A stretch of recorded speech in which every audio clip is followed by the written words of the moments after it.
Hey everybody, we're back for another Acceptable Casualties battle report. Today we got 1,500 points. I'm facing off against Neil. We're going to do a beach landing. I got my British Rifle Company taking on Neil's coastal defenses. We'll be back in a second to go over list and deployment. So here's my 1,500 points of Beach Landing Rifle Company. Down here I have 2 rifle platoons with a Piat mortar and then just regular rifle teams. Down here there's the 1IC, 2IC. Up there is a 3-inch mortar platoon, a Vickers platoon, 2 platoons of universal carriers with extra machine guns and 50 cals, a platoon of Shermans with a Firefly, and then a priority Typhoon. So all together is around 1,500 points. We'll be going over Neil's list once we just do the deployment. So we'll be back in a flash. So we are back for deployment. Neil's set up his beach defenses. I'll just take it from the coast and work our way in. So down here, we have a bunch of Dragon's Teeth tank traps. Neil put 2 minefields over there, and then all of this you see here is barbed wire going all the way across. His next line of defenses is machine bunkers, machine gun nests. He has an R-35 right there. Behind that is a row of trench lines with some infantry teams supported by mortars and machine guns. If you keep going back further, he has an observer or his commander, I think, up here in the top of the church. There's more mortar teams with gun pits back here, and at the far end over here, there is a flak 88 and a gun nest. Neil also has, was it 2 infantry platoons in reserve? Yeah, 2 infantry platoons that'll be coming in for reserve. And we're just kind of playing this one loosey-goosey. Like I said, it's just going to be a beach landing. I think we're using the Pacific book for this, right? Same rules. Yeah, same, right, yeah. So we're just using the Pacific rule book, and then, it's just kind of just generic beach landing. So we'll be back in a second for top of turn 1. Yeah, we'll just call it Sword Beach. Top of turn 1. The current's going to be going from right to left, and if you guys wonder why things aren't going to be going good for Neil early, he is borrowing Vin's dice. So we're just going to put that one out there right now. Thanks for the meme. So there's a built-in excuse. So yeah, we'll be back in a second for top of turn 1 for the Brits. So we're back for top of turn 1 for the Brits. This turn, we kind of got things going a little bit slowly here. So we ended up having 2 of our boats didn't make it out on the beach due to waves. 2 of them did. This one AC down here that's empty, he was able to make it back out. That one's still snagged in the sand.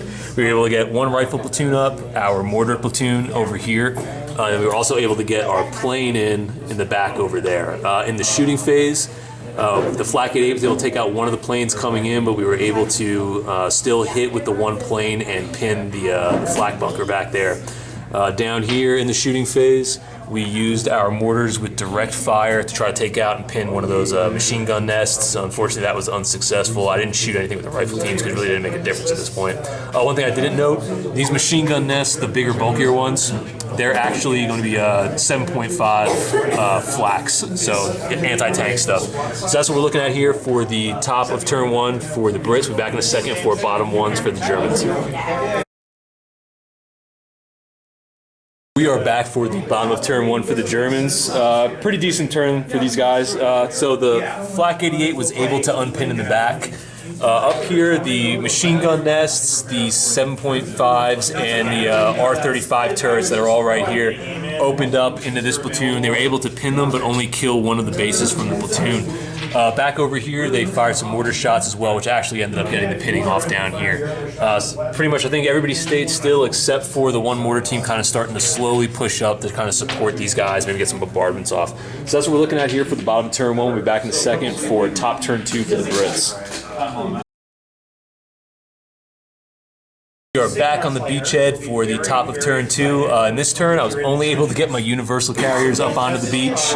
I was unable to pin the rifle team down here. I have a Vickers machine gun platoon, another rifle platoon, and then one of the boats was able to make it off the beach, but the universal carrier transport got snagged. For this turn, I was able to get the plane in up over here, but unfortunately, I failed to range in because I was trying to shoot these guys next to the buildings. I ended up rolling like a 1.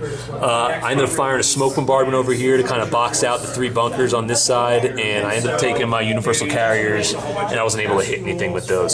So this is all happened here for the top of turn 2, kind of just waiting for some reserves to get on the beach so I can make a serious push. We'll be back in a second for bottom turn 2 for the Germans.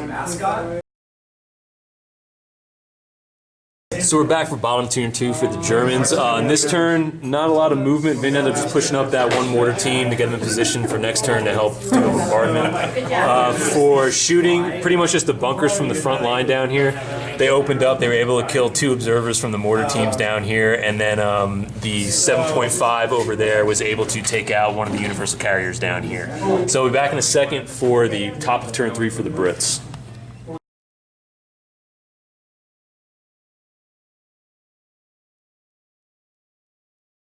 So we are back for the top of turn 3 for the Brits. In this turn we got the bird in, and we ended up filling up the beach pretty good over here as well. So down here we had all of our boats come on. We were able to get the Vickers pressed up against the beachhead over here. Another rifle platoon is right there. I failed to unpin these guys, so they're kind of stuck right there. I ended up getting some more universal carriers, and then I ended up swinging these universal carriers around over here. In the shooting phase, we ended up dropping a smoke bombardment in the same place we did last time to kind of smoke out those bunkers. The plane in the back was able to range in and hit with rockets and take out that that flak nest in the back over there, which is pretty huge. Also down here for shooting, we opted not to do anything. We just kind of went on the ground with all these units over here, and we're just going to weather the storm for one more turn until we get off the beach. So we'll be back in a second for bottom of turn 3 for the Germans. Vin has reserves coming in, but they only come in on a 6, is what it is, Neil? Yeah, on a 6 up. So we'll be back in a flash for bottom 3 Germans. So we are back for the bottom of turn 3 for the Germans. No reserves came in this turn over here. Pretty much just a lot of positioning and some frontline firing. Vin kind of just started working up the mortars down there. He was able to range in with 2 of the mortars down here, but Vin ended up ranging on his 3rd attempt. He needed, I think, 6s to hit. But then with the reroll, because there's only 2 of them, so I think he rolled like, what, 15 dice in total based on what the templates hit. Yeah, I hit like 5 6s. Yeah, and then the rerolls, he missed everything, so that didn't work out too well. And then the frontline bunkers and everything, they were able to pin the mortars, kill Observer and the commander from that mortar team. And then down here, they were able to pluck out one of the infantry bases that were sitting on the beach. So things went okay for us, but you know, we got to get off the beach pretty soon. So we'll be back in a second for top of turn 4 for the Brits, see if we can get this thing moving. So we are back for top of turn 4, and we started to push up the beach. In this turn, we ended up getting our plane in off reserves again, back over there. Down here, we just started to shoot up the middle. We pushed up with our universal carriers. We ended up bogging one in the sand back down here. We failed to unpin these guys, but we did unpin the rifle team that was up here. That first rifle team, we started to push up. We left clear lanes with our 2-inch mortars for both of the platoons. The other platoon that was in the back, we pushed up along here. The Vickers, we pushed up through the Dragon's Teeth as well. We ended up just firing with all of our mortars between these guys and the 2-inch mortars. We just dropped a smoke template in front of each of the heavy machine gun nests. With the 50 cals here, we pinned the Observer up there, and with the plane in the back, we were able to pin the mortar unit down there. The rifle teams, they really didn't have any targets to shoot at, so they're just kind of hanging out right now. So we'll be back in a second for bottom of turn 4. So we're back for bottom of turn 4 for the Germans. In this turn, no reserves came in once again. Vin failed to unpin everything. The bunker down here auto unpinned. For the shooting phase, because nobody moved, Vin was able to bail one of the universal carriers, not able to take out anything else, and he killed one rifle base from here. That's pretty much all that happened this turn for the Germans. So we'll be back in a second for top of turn 5 for the Brits. And I mean, we got the 1 IC left on the beach down here, and we got those Shermans coming up. So hopefully we can start making our push this turn. We'll be back in a flash. Not counting Marine. So we are back for top of turn 5. This turn went actually really well for us. So we ended up getting the Shermans on the beach down here, but we kind of held them back a little bit to deal with those bunkers. There is smoke on top of that as well. We ended up getting the 1 IC up, pushing them up over here. We just got aggressive with all the infantry and started moving them up. Universal carriers we pushed up over there as well. In the shooting phase, there's a Panzer Strike over there we were able to pick out with the 50 cals. Between a bunch of machine gun fire, we were able to actually pluck out one of the heavy machine gun nests.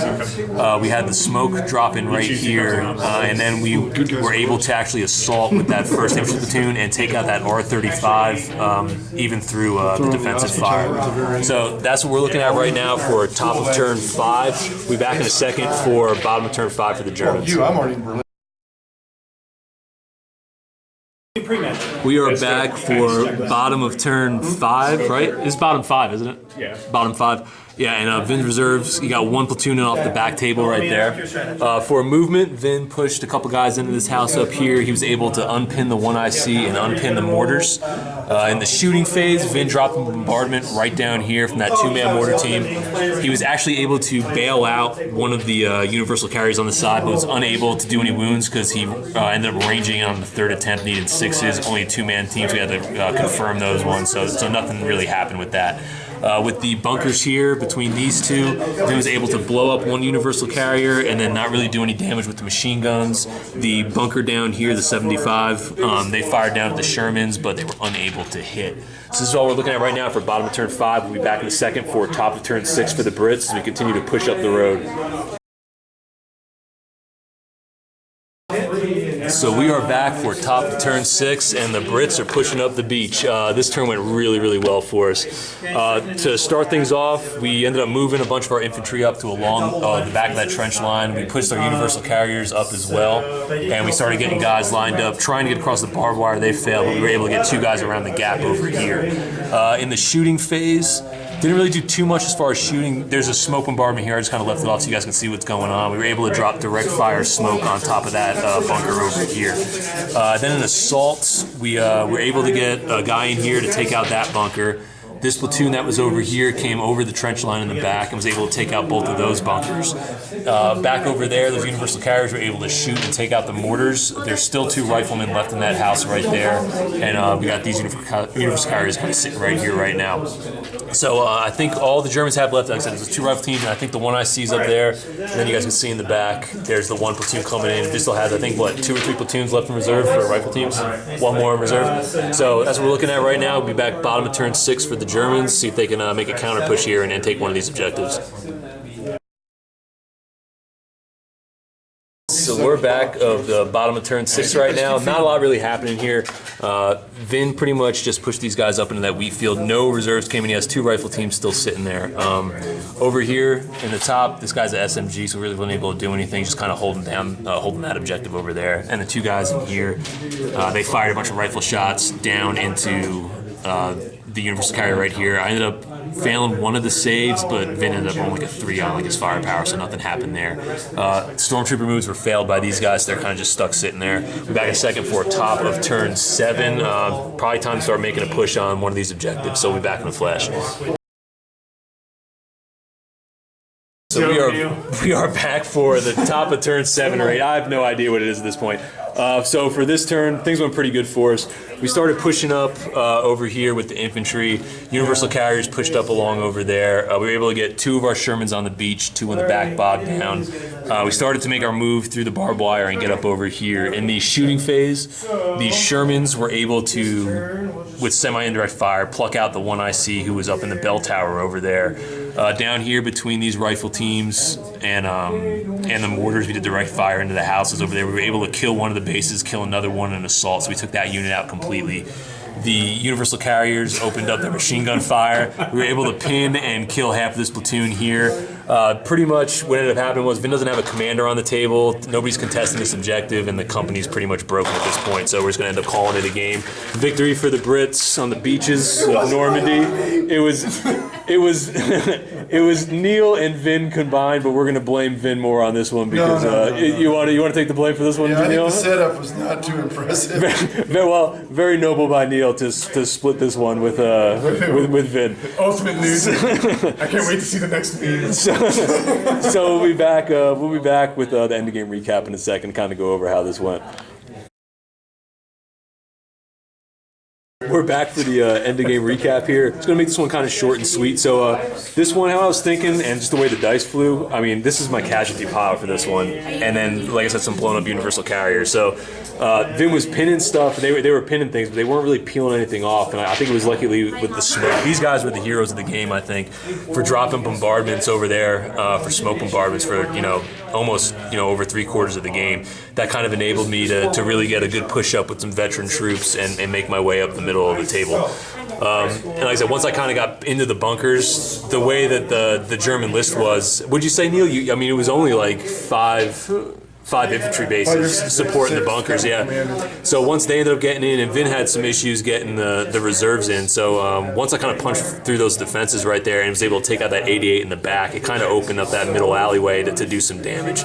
But like I said, it was a pretty fun game. I had a lot of fun doing it. But, you know, for the beach assaults, it's 1,500 for attackers and 1,200 for defenders. So it's a little lopsided, but like I said, we have to come up the beach through an alleyway. Just things kind of worked out pretty good for us here. I don't know, Neil, you got any thoughts on your defenses here?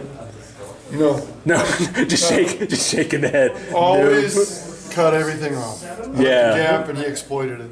Yeah, and you know, I think going into that gap too, if there's been a little bit more machine gun fire down there, I think it would have been devastating. Like I said, just getting the assaults up on the bunkers early really made a bit of a difference. I was just thinking of the fishermen. They need to get to their boats. I mean, they got to eat. They got to eat. So, so thanks for watching. We'll be back next week with another battle report. Leave some comments, like, subscribe, all that jazz, and I'll catch you guys later.